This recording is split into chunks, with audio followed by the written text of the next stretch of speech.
ఈరోజు కథ కుచేలుడు కృష్ణుడు స్నేహం. ఒకరోజు బొవ్వను, అమ్మా, నాకు స్కూల్లో చాలా మంది స్నేహితులు ఉన్నారు. అవునా బాబు? అందులో నిజమైన ఫ్రెండ్ ఎవరో తెలుసా? మన కోసం ప్రేమగా ఆలోచించి ఎప్పటికీ మర్చిపోలేని వాడే నిజమైన స్నేహితుడు. నీకు తెలుసా బాబు? మన కృష్ణుడికి కూడా అలాంటి ఒక మంచి స్నేహితుడు ఉండేవాడు. అతని పేరు కుచేలుడు. కుచేలుడు చాలా పేదవాడు. తినడానికి కూడా లేక ఆకలితో ఉండేవాడు. కానీ కృష్ణుణ్ణి చాలా ప్రేమించేవాడు.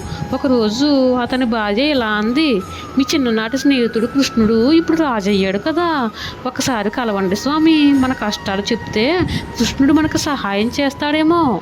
కుచేలుడు తొలుత ఇష్టపడలేదు. స్నేహం లాభం కోసం కాదు అన్నాడు. కానీ భార్య అడిగేసరికి అతను ఒప్పుకున్నాడు. అతని దగ్గర ఉన్న మంచి పాత బట్టలు వేసుకొని చిన్న అటుకుల సంచి పట్టుకొని ద్వారకా వైపు నడిచాడు.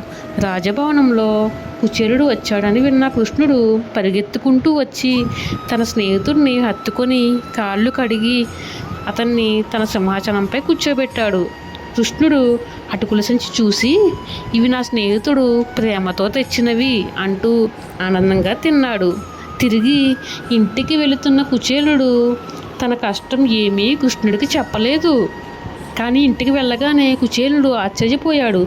గుడిసె భవనం అయింది. అన్నం, బట్టలు అన్నీ సిద్ధంగా ఉన్నాయి. అప్పుడు భువన్ ఆనందంగా చప్పట్లు కొడుతూ, కుచేలునికి శ్రీకృష్ణుడే అసలైన స్నేహితుడు కదమ్మా. అవునమ్మా, అడగకుండానే అర్థం చేసుకునేవాడే నిజమైన స్నేహితుడు.